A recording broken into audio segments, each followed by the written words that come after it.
నమస్తే, welcome to V digital news. ముందుగా headlines.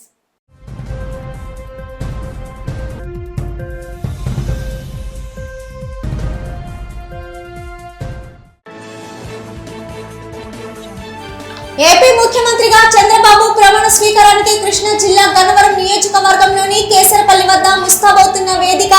సుమారు 2 లక్షల మందికి సరిపోయేలా ఏర్పాట్లు చేస్తున్న అధికారులు.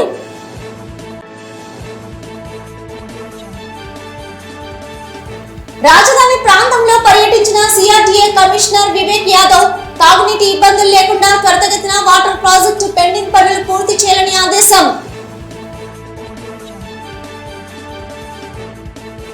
అనకాపల్లి జిల్లా నూకంబిక అమ్మవారిని దర్శించుకున్న జనసేన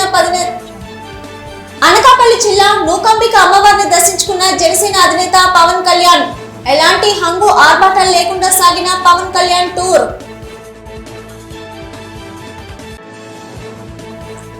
చంద్రబాబు పవన్ కళ్యాణ్ బీజేపీ కూటమి అధికారంలోకి రావడం ఆనందకరమని స్పష్టం చేసిన విశాఖ శారదా పీఠాధిపతి స్వరూపానంద సరస్వతి. చంద్రబాబు ప్రమాణ స్వీకారోత్సవానికి అధికారులు భారీ ఏర్పాట్లు చేస్తున్నారు. కృష్ణా జిల్లా గన్నవరం ఎయిర్పోర్టు సమీపంలో ఉండే కేసరపల్లి ఐటీ పార్కు సమీపంలో వేదికను సిద్ధం చేస్తున్నారు. జూన్ 12న ఉదయం 11:27 చంద్రబాబు ప్రమాణ స్వీకారం చేయనున్నారు. ఈ కార్యక్రమానికి ప్రధాని మోదీ సహా పలు రాష్ట్రాల ముఖ్యమంత్రులు, ప్రముఖులు హాజరవుతారని తెలుస్తోంది. కేసరపల్లి ఐటీ పార్కు ప్రధాన వేదికతో పాటు విఐపి, వివిఐపి మరో 3 ప్రత్యేక గ్యాలరీలను ఏర్పాటు చేస్తున్నారు అధికారులు. వాహనాలను నిలిపేందుకు వేదిక చుట్టుపక్కల 5 ప్రాంతాల్లోని 65 ఎకరాల్లో పార్కింగ్ ఏర్పాట్లు చేస్తున్నారు. సుమారు 2 లక్షల మందికి సరిపోయేలా ఏర్పాట్లు చేస్తున్నట్లు తెలుస్తోంది. అంతేకాదు, ఒకవేళ వర్షం పడినా ఎలాంటి ఇబ్బంది లేకుండా ఏర్పాట్లు చేస్తున్నారు. దీనికోసం ప్రత్యేకంగా షెడ్లను వేస్తున్నారు. సుమారు 2.5 ఎకరాల్లో ప్రధాన వేదిక, విఐపి గ్యాలరీ ఏర్పాటు చేస్తున్నారు. మిగిలిన 11.5 ఎకరాల్లో నేతలు, ప్రజలకు 4 గ్యాలరీలను, సభా ప్రాంగణంతో పాటు బయట ఎల్ఈడి స్క్రీన్లు ఏర్పాటు చేస్తున్నారు. ఎయిర్పోర్ట్ కూడా దగ్గరగా ఉండడంతో నేరుగా అక్కడి నుంచే సభా ప్రాంగణానికి వచ్చేలా చూస్తున్నారు. అంతేకాదు, సభా ప్రాంగణం దగ్గర వైద్య శిబిరాలు, తాగునీరు, మజ్జిగ ప్యాకెట్లను అందుబాటులో ఉంచుతున్నారు. చంద్రబాబు ప్రమాణ స్వీకారోత్సవంలో వివిఐపి, విఐపి ఇతరత్ర పాస్లను సిద్ధం చేస్తున్నారు. ఈ పాసులను నియోజకవర్గాల వారీగా పంపిణీ చేయనున్నట్లు ఏపీ టీడీపీ అధ్యక్షుడు అచ్చెన్నాయుడు తెలిపారు. ఎక్కడా ఎటువంటి లోటుపాట్లు లేకుండా ఏర్పాట్లు చేస్తున్నామని చెప్పారు.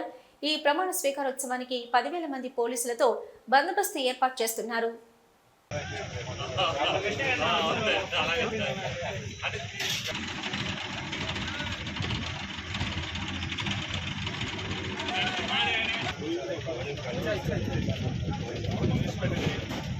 తిరుమల శ్రీ వెంకటేశ్వర స్వామి వారిని పలువురు ప్రముఖులు దర్శించుకున్నారు. ఉదయం విఐపి విరామ సమయంలో టీడీపీ ఎమ్మెల్యే అనగాని సత్యప్రసాద్, సినీ నిర్మాత నాగవంశీ, తెలంగాణ ఎమ్మెల్సీ సుంకర రాజులు వేరువేరుగా కుటుంబ సభ్యులతో కలిసి స్వామివారి సేవలో పాల్గొని మొక్కులు చెల్లించుకున్నారు. దర్శనం అనంతరం రంగనాయకుల మండపంలో వేద పండితులు వేద ఆశీర్వచనం అందించగా ఆలయ అధికారులు స్వామివారి తీర్థ ప్రసాదాలు అందజేసి పట్టు వస్త్రంతో సత్కరించారు.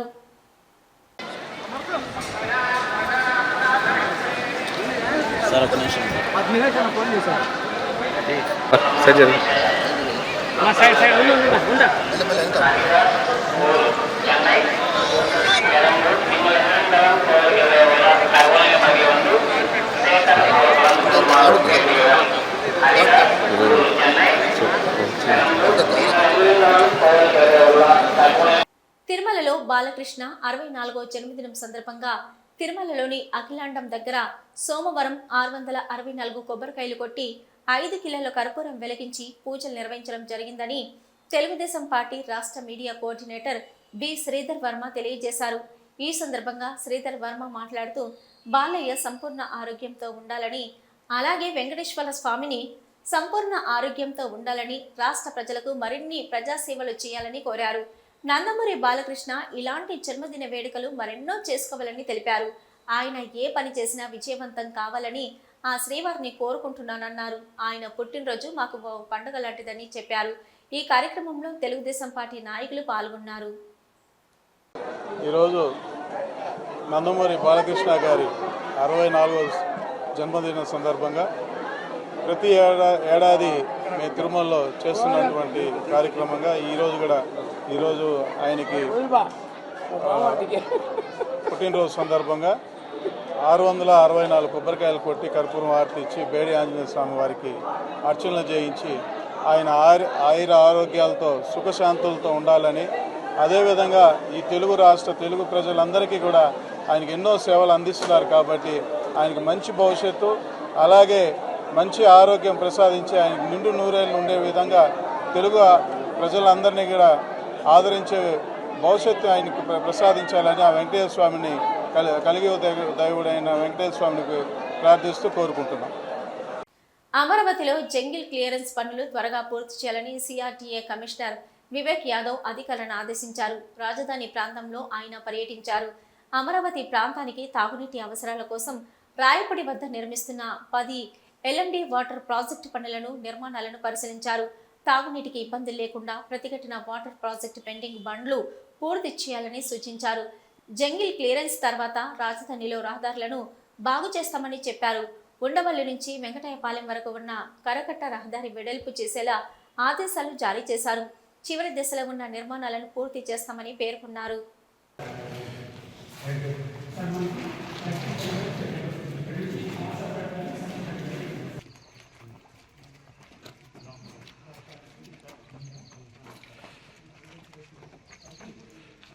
కర్నూలు జిల్లా వెల్దుర్తి మండలం బొమ్మిరెడ్డిపల్లిలో ఉద్రిక్త వాతావరణం కొనసాగుతుంది. టీడీపీ నాయకుడు గిరినాథ్ చౌదరి నిన్న హత్యకు గురవడం జిల్లాలో సంచలనంగా మారింది. వైసీపీ నాయకులు వేట గొడవలతో దాడి చేసి గిరినాథ్ చౌదరిని చంపగా కళ్యాణ్ అనే వ్యక్తి తీవ్రంగా గాయపడ్డారు. కొద్ది రోజుల కిందట అదే గ్రామంలో వైకాపా కార్యకర్తలు రెచ్చగొట్టే చర్యలకు పాల్పడినట్లు తెలుస్తుంది. జరిగిన సంఘటనపై నిర్లక్ష్యంగా వ్యవహరించిన వెల్దుర్తి ఎస్ఐ చంద్రశేఖర్ రెడ్డి, సిఐ సురేష్ కుమార్ ను వీఆర్కు పంపుతూ ఉన్నతాధికారులు ఆదేశాలు జారీ చేశారు.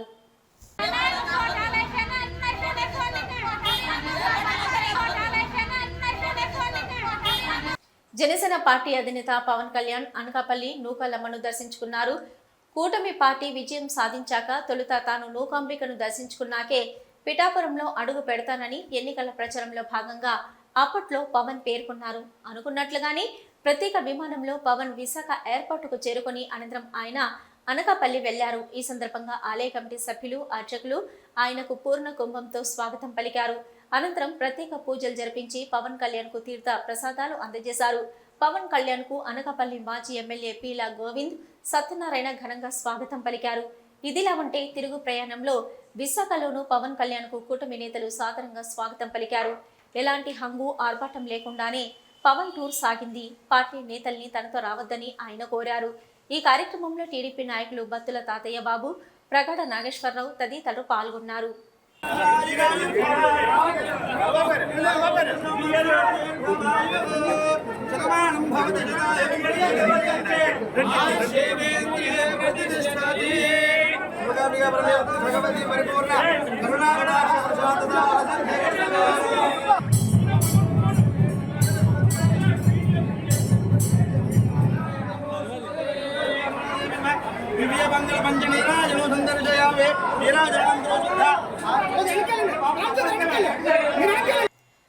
చట్టాన్ని అతిక్రమించేలా ఎవరు ప్రవర్తించవద్దని పార్టీ నాయకులకు, కార్యకర్తలకు విశాఖపట్నం ఎంపీ శ్రీ భరత్ విజ్ఞప్తి చేశారు.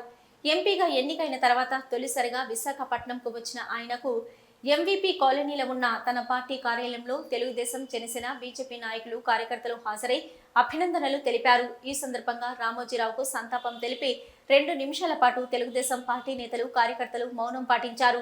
వైసీపీ అరాచక పాలనపై అలుపెరుగని పోరాటం రామోజీ చేశారని శ్రీ భరత్ కొనియాడారు. తెలుగు జాతి ఒక మహోన్నత శిఖరాన్ని కోల్పోయిందని ఈ సందర్భంగా ఆయన అన్నారు. ప్రజా సంక్షేమం కోసం, రాష్ట్ర అభివృద్ధి కోసం పత్రికా రంగం ద్వారా విశేష కృషి చేశారని ఆయన అన్నారు. కార్యకర్తలు, అభిమానులు అత్యుత్సాహం ప్రదర్శించి చట్టాన్ని చేతుల్లోకి తీసుకొని అహంకారంతో వ్యవహరిస్తే ఫలితం ఎలా ఉంటుందో మొన్నటి ఎన్నికల్లో వైసీపీ నాయకులు, కార్యకర్తలు చవిచూశారని ఆయన తెలిపారు.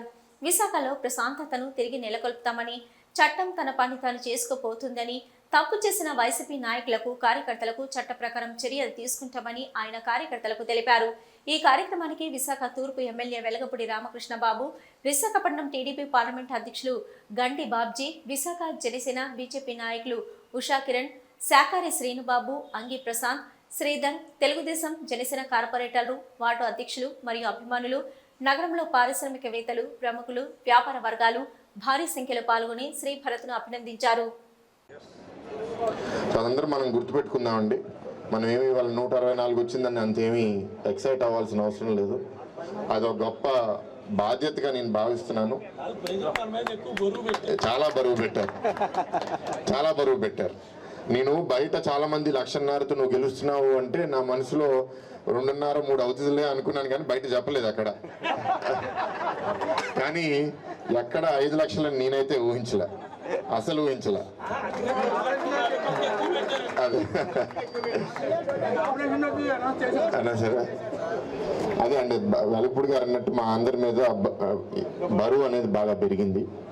తప్పకుండా ఆ బరువు తగ్గట్టుగా మేము పనిచేస్తాం. ఈ గత 10 రోజులుగా వారంగా కొన్ని నోటీస్ చేసాం. ఏం నోటీస్ చేసామంటే, ఒకటి, కొందరు చట్టం వాళ్ళ చేతిలోపలికి తీసేసుకుంటున్నారు. వాళ్ళందరినీ కోరేది ఏంటి అంటే, మీరేమీ అతి తొందరపడద్దు, వాళ్ళు చేసేది ఏమి మనం మర్చిపోము. విశాఖ దక్షిణ నియోజకవర్గాన్ని అగ్రపథంలో నడిపిస్తామని ఎమ్మెల్యే వంశీకృష్ణ శ్రీనివాస్ హామీ ఇచ్చారు. శివాజీపాలెంలోని ఆయన పార్టీ కార్యాలయంలో జనసేన కార్పొరేటర్ బీసెట్టి వసంతలక్ష్మి దంపతులతో కలిసి ఆయన మీడియాతో మాట్లాడారు. తమ పార్టీ అధినేత పవన్ కళ్యాణ్ సూచించినట్టు నిత్యం ప్రజలతోనే ఉంటామని, ప్రజల ఆకాంక్షల్ని నెరవేరుస్తామన్నారు. కళ్యాణ మండపాలు, రైతు బజార్ నిర్మాణాలు చేపడతామని, పోర్టు యాజమాన్యంతో మాట్లాడి కాలుష్య నియంత్రణకు చర్యలు చేపడతామన్నారు. వెంకటేశ్వర్లు, మెట్ట వంటి ప్రాంతాల అభివృద్ధికి పాటుపడతామన్నారు. వైసీపీ అథాపాతాళానికి వెళ్లిపోవడానికి సజ్జల, ధనుంజయ రెడ్డి లాంటి వారే కారణమని, సీనియర్లు, బొత్స వంటి నేతలుండగా జగన్ వారిని సంప్రదించేవారని గుర్తు చేశారు. ఏయూను వైసీపీ కార్యాలయంగా మార్చేసిన వారిపై చర్యలు తీసుకోవాలని, అక్కడ ఏర్పాటు చేసిన ముళ్ల కంచెను తొలగిస్తామన్నారు. మాజీ ఎంపీ ఎంవీవీపై తమకు నిత్యం ఫిర్యాదులు అందుతున్నాయని, వాటిపైన దృష్టి సారిస్తామన్నారు. మేయర్ పదవిని కూటమి పార్టీలు సొంతం చేసుకుంటాయన్న మీడియా ప్రశ్నకు వంశీకృష్ణ సమాధానమిస్తూ, తినబోయేదానికి రుచి చూడడం ఎందుకంటూ చెప్పుకొచ్చారు. ప్రజలు సుఖ సంతోషాలతో ఉండేలా చూడడమే తన ధ్యేయమన్నారు. ఖచ్చితంగా నాతో పాటు నాదే తిరిగే వాళ్ళ మీద కూడా జిఎస్టీ రైడ్ చేయించారండి. నా బిజినెస్ల మీద కూడా దాడులు చేయించారు. అలాగే సీఎంఓ నుంచి కూడా ఫోన్ చేసి నా బిజినెస్ కూడా ఆపించడం జరిగింది. నేను భయపడే టైప్ కాదు, భయపించే టైప్ అని చెప్పేసి డిసైడ్ అయ్యాను. కాబట్టే నేను వెళ్ళా. దాడులు చేశారు, దాడులు చేయించాడు. ఆడ కూడా బ్రోకర్ ఉన్నాడు కదా జీవిగాడు, వాడు ఈ కామరాజు గారు, కాటరాజు గారు ఇద్దరు చేశారు. నా బార్స్ రెంట్కి ఇచ్చాను నేను, పబ్లోనే 2, వాటి మీద పంపించారు. ఆ కాటరాజు, కామరాజులు ఇద్దరు ఖచ్చితంగా తగిన పనులు అనిపిస్తారు. ఇద్దరు చేయించారు. అలాగే మాతో తిరిగే కుర్రల మీద జిఎస్టీ రేట్ చేయించారు. నేను ఒకటే చెప్తా ఉన్నా, వీళ్ళిద్దరితో పాటు సుబ్బారెడ్డి గారు కూడా చెప్తా ఉన్నా, మీకు ఈ గతి పడడానికి వ్యాపారాలు చేసుకోవాలి, రాజకీయాలు చేసుకోవాలి తప్ప కాటరాజులు, కామరాజులా కాటేస్తే ప్రజలు చూస్తూ ఊరుకోరన్న విషయాన్ని గుర్తు చేశారు. ఇంకోసారి ఇలా తప్పు చేయొద్దు. కోల్చడాలు, వ్యాపార సంస్థలు, వ్యాపారస్తుల మీద దాడులు చేస్తే ఎలాగ ఉంటుందో ప్రజలే చూపించారు. ప్రత్యేకించి నేను చెప్పవలసిన లేదు. ఈ కాటరాజు, కామరాజు నేను చెప్తా ఉన్నా, ప్రజలే తరిమి కొడతారు మిమ్మల్ని. మీరు దాళ్ళు కక్కుతుపడి పని చేస్తే మిమ్మల్ని ప్రజలే తరిమి కొడతారని తెలియజేస్తున్నాను. మీకు అందరికీ తెలుసు, ప్రత్యేకించి ఇవాళ బిలాల్ కాలనీ ఉంది. అది మేఘాల మీద టీడీఆర్ల కోసం ప్రయత్నం చేశారు. జిఎంసీలో కూడా ఆ నలుగురిని మేనేజ్ చేసి ఆ నలుగురే దానికి పర్మిషన్ ఇప్పించడానికి చాలా కష్టపడ్డారు. ఆ నలుగురు చాలా లావాదేవీలు జరిపారని చెప్పేసి దాని మీద తీవ్ర ఆరోపణలు ఉన్నాయి. కాబట్టి ఆ నలుగురి మీద ప్లస్ ఈ డబ్బులు ఇచ్చిన వాళ్ళ మీద కూడా చట్టం తన పని తాను చేసుకెళ్ళిపోతూ ఉంది. మా దగ్గర అన్ని ఆధారాలు ఉన్నాయి. దాన్ని ఎలా మేనేజ్ చేశారో దానికి అసలు మా జీవీఎంసీకి మేము ఎందుకు ఇవ్వాలి టీడీఆర్లు, దాన్ని ఎందుకు టీడీఆర్లో పెట్టారో కూడా నా దగ్గర అన్ని ఆధారాలు ఉన్నాయి. దానిలో ఎవరెవరు ముడుపులు తీసుకున్నారో కూడా నా దగ్గర ఆధారాలు ఉన్నాయి. కాబట్టి ఆ నలుగురిని వదిలేదు, ప్లస్ ఇచ్చినోడిని వదిలేదు. చట్టం తన పని తీసుకెళ్తుంది. అటు పవన్ కళ్యాణ్ గారి క్లారిటీ సిబిసిఎన్సీ మీద మా బాసే చెప్పారు, ఇక్కడ ఎవరు కొన్నా కూడా ఇబ్బంది పడతారని. సో ఖచ్చితంగా అది ఉంది. అలాగే నిన్న మొన్న ఈ ఎంఈవి గారికి సంబంధించి మీరు అడిగారు కాబట్టి చెప్తా ఉన్నా, ఎండాడలో శ్రీరామ ప్రాపర్టీస్ పక్కన ఎక్స్‌సర్వీస్‌మెన్‌లకు ల్యాండ్ ఇస్తే ఏరే వాళ్ళతో దొంగ రిజిస్ట్రేషన్ చేసుకుని అందులో ఉన్నారని చెప్పేసి ఒక లెటర్ పట్టుకొచ్చారు.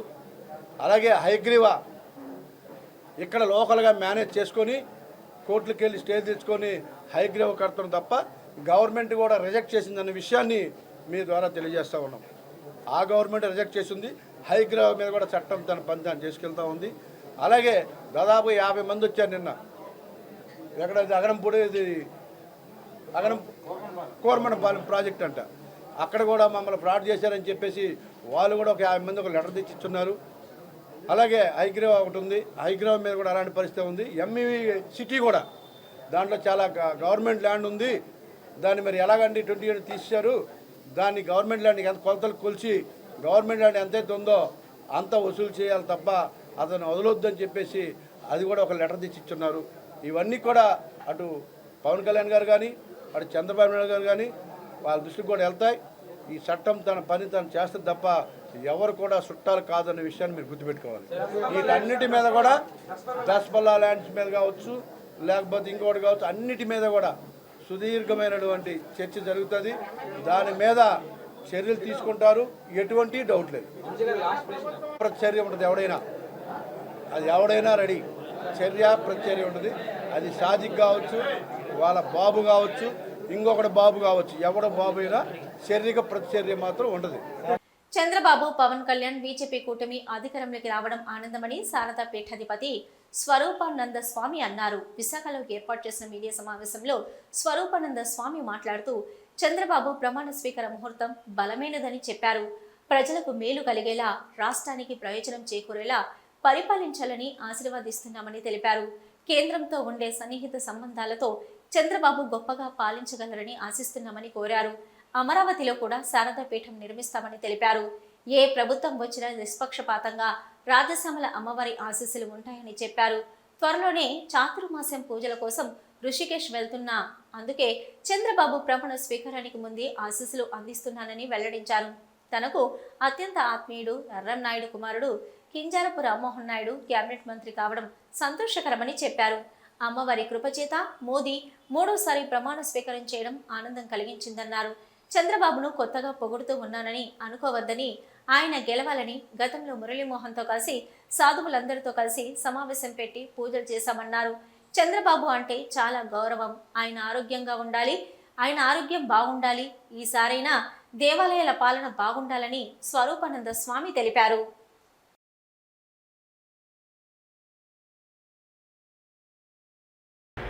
అత్యద్భుతంగా గెలుపొంది కాశీ, అయోధ్య, అలాగే ఉజ్జయిని అనేక క్షేత్రాల్ని, అలాగే ఉత్తరాది అంతా గొప్ప రోడ్లు, కేదారు, బద్రీ, గంగోత్రి ప్రాంతాల్లో భక్తులు బాగా ప్రశాంతంగా వెళ్ళేటట్టు వెడల్పమైన రోడ్లు ఏర్పాట్లు చేసిన మోడీ 3వసారి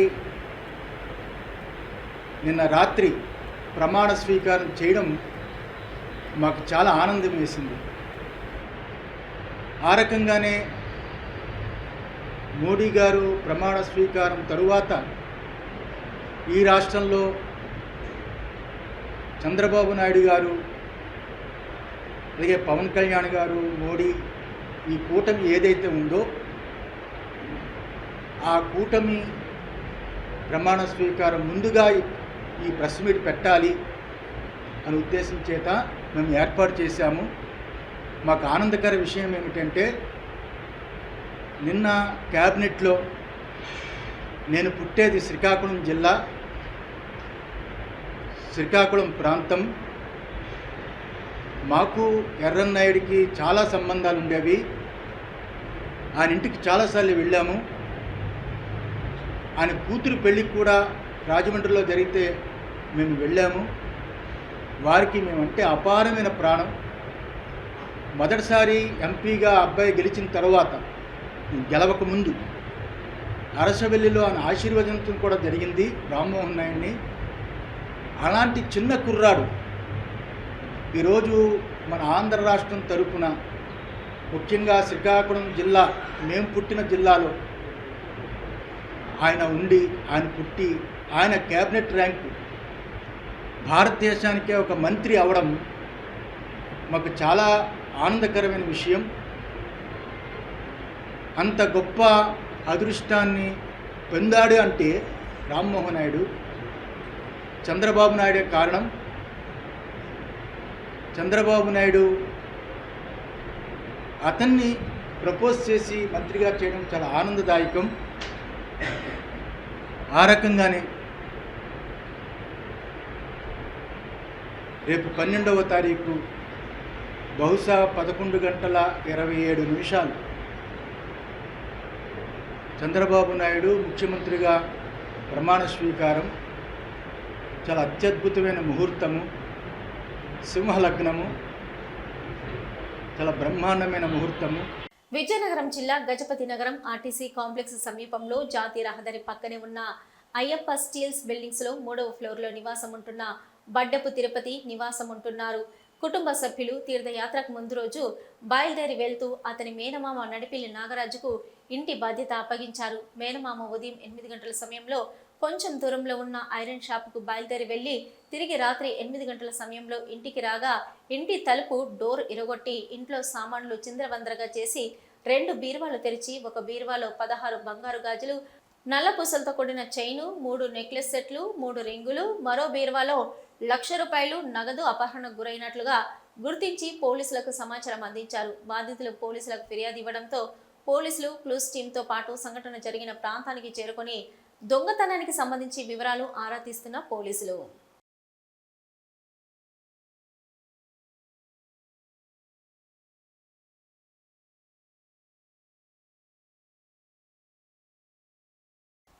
బీవీఎన్ మెమోరియల్ ట్రోఫీ పేరిట గాజువాకలో 3 రోజుల పాటు విండ్ బాల్ ఓపెన్ టోర్నమెంట్ నిర్వహిస్తున్నారు. నియోజకవర్గ వ్యాప్తంగా ఉన్న క్రీడాకారులు పెద్ద సంఖ్యలో పాల్గొన్నారు. ముఖ్య అతిథిగా 67వ వార్డు కార్పొరేటర్ పల్లా శ్రీనివాసరావు పాల్గొని పోటీలను ప్రారంభించారు. ఈ సందర్భంగా మాట్లాడుతూ వ్యక్తుల పేరిట సామాజిక సేవా కార్యక్రమాలు చేపట్టడం అభినందనీయమని పేర్కొన్నారు. క్రీడా స్ఫూర్తితో యువత అన్ని రంగాలలో రాణించాలని కోరారు. క్రీడల్లో రాణించే వారికి మంచి భవిష్యత్తు ఉంటుందన్నారు. విండ్ బాల్లో సత్తా చాటిన క్రీడాకారులకు బహుమతులు అందజేస్తామని నిర్వాహకులు తెలిపారు. కార్యక్రమంలో నిర్వాహకులు Rapeti Srinivasarao, Kola Dileep, K Bosu, B Ganesh, A Kumar, R Srinivas, Prashant, Naresh, Siva తదితరులు పాల్గొన్నారు.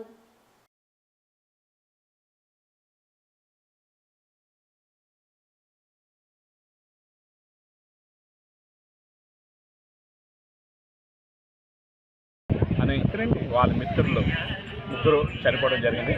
వాళ్ళ పేరు మీద ఈరోజు ఈ టోర్నమెంట్ పెట్టి వాళ్ళ యొక్క అభిమానాన్ని తెలియజేసుకున్నారు. వాళ్ళ మిత్రుని మీద ఉన్న అభిమానం, ప్రేమని చాలా ఆనందంగా ఉంది, కానీ చాలా బాధగా కూడా ఉంది. ఎందుకంటే 3 మిత్రుల్ని పోగొట్టుకొని మరి ఎంత బాధపడతారో ఫ్రెండ్స్కి ఆ వాల్యూ తెలుస్తుంది. ఏదైనప్పుడు కూడా వాళ్ళు కుటుంబాలకి ఆ సింహాద్రప్పన్న మనోధైర్యం ఇవ్వాలని, ఆ తల్లిదండ్రులకి వీళ్ళ కొడుకులుగా ధైర్యం చెప్పాలని చెప్పి కోరుకుంటున్నాను. ఎందుకంటే ఏ తల్లిదండ్రులకైనా సరే ఇలా కష్టం రాకూడదు. మన కష్టం వచ్చాడు మిత్రులే వాళ్ళకి చేదోడు వాదోడుగా ఉండి టోర్నమెంట్లు ఎన్నైనా చేయొచ్చు, వాళ్ళకి పర్లేదు. కానీ వాళ్ళ ఇంట్లో పరిస్థితిని చూసి మీరు అట్లీస్ట్ అప్పుడప్పుడు నెలకోసారో 15 రోజులు కలుస్తుంటే మిమ్మల్ని వాళ్ళు కొడుకుగా చూసుకుంటారు. కాబట్టి అది మీ మిత్రులకి మీరు ఇచ్చే నిజమైన పెద్ద కానుక. మీ అభిమానం, మీ ప్రేమ అప్పుడే తల్లిదండ్రులలో మీరు చూసినట్టుగా అవుతుంది. కాబట్టి తప్పకుండా మీరందరూ కూడా అది పాటించాలని చెప్పి నేను మనస్ఫూర్తిగా. నిరంతర కృషి వలుడు, అక్షర ఋషి, ఈనాడు గ్రూప్ సంస్థల చైర్మన్ రామోజీరావు దివికెగడంతో అంతటా విషాదం అలుముకుంది. ఆ అసామాన్యుడి అడుగుచాటలను విశాఖ జర్నలిస్టులు గుర్తు చేసుకున్నారు. తెలుగు జర్నలిజానికి ఈనాడు రామోజీరావు ఓ స్టైల్ షీట్ అయ్యారని, ఆయన కారణ జన్ముడని, ప్రజలకు వ్యవహారిక భాషను చేరువ చేసిన వ్యక్తి అని leader editor writers academy chairman V V Ramanamurthy కొనియాడారు. పౌర గ్రంథాలయంలో నిర్వహించిన రామోజీ సంతాప సభలో సహచర పాత్రికేయులతో కలిసి ఆయన రామోజీరావు చిత్రపటానికి నివాళులర్పించారు. అనంతరం పలువురు పాత్రికేయులు మాట్లాడుతూ రామోజీరావు సాధారణ కుటుంబంలో జన్మించి అసాధారణ విజయాలు సాధించారన్నారు. సమాజంలో అన్ని రంగాలను చైతన్యం చేసి సమాజ అభివృద్ధికి పాటుపడిన చైతన్యమూర్తి రామోజీరావు అన్నారు. ఆయనకు విశాఖ అంటే వల్లమల్లిన ప్రేమని, పత్రికా రంగంలో నూతన ఒరవడి సృష్టించిన ఈనాడును ఇక్కడి నుంచే ప్రారంభించారన్నారు. అడుగుపెట్టిన ప్రతి రంగంలోనూ అద్భుత విజయాలు సాధించారని, ఆయన జీవన ప్రయాణంలో విశాఖకు ఒక ప్రత్యేక స్థానం ఉందంటూ కొనియాడారు. ఈ కార్యక్రమంలో విశాఖ జర్నలిస్టులు భారీగా హాజరయ్యారు.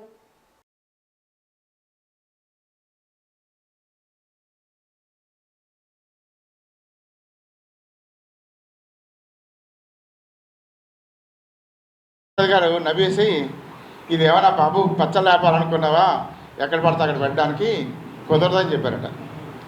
అట్లాగా ఆయన మైండ్లో మాత్రం ఉండిపోయింది, ఇది ఎలాగైనా విశాఖపట్నంలో ఎడిషన్ పెట్టాలి, పెడితే విశాఖపట్నం ఈ చుట్టుపక్కల ప్రాంత బరంపురం వరకు పత్రికని సకాలంలో అందించవచ్చు అనే ఆలోచనతో ఆయన ముందడుగు వేసి విశాఖపట్నంలో ఈనాడు పత్రికా కార్యాలయాన్ని ప్రారంభించడం జరిగింది.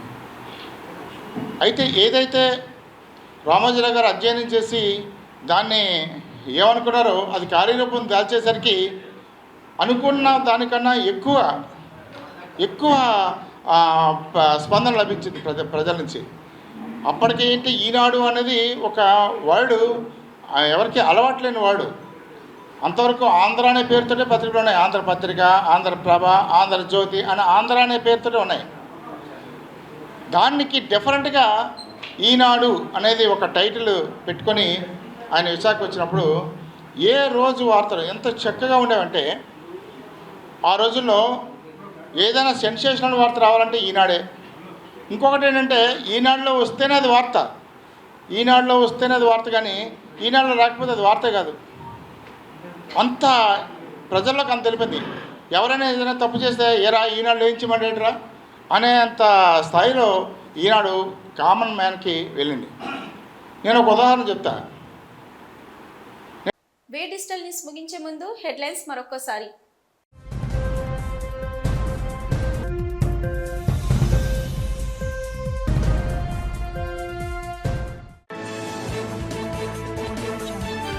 ఏపీ ముఖ్యమంత్రిగా చంద్రబాబు ప్రమాణ స్వీకారానికి కృష్ణా జిల్లా గన్నవరం నియోజకవర్గంలోని కేసరపల్లి వద్ద ముస్తాబవుతున్న వేదిక. సుమారు 2 లక్షల మందికి సరిపోయేలా ఏర్పాట్లు చేస్తున్న అధికారులు.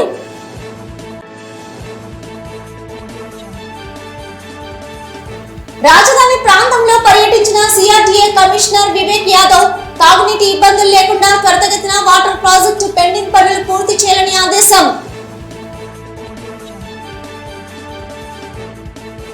అనకాపల్లి జిల్లా నూకంబిక అమ్మవారిని దర్శించుకున్న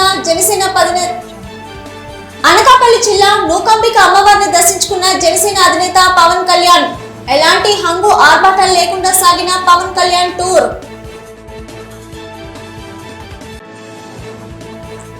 చంద్రబాబు పవన్ కళ్యాణ్ బీజేపీ కూటమి అధికారంలోకి రావడం ఆనందకరమని స్పష్టం చేసిన విశాఖ శారదా పీఠాధిపతి స్వరూపానంద సరస్వతి.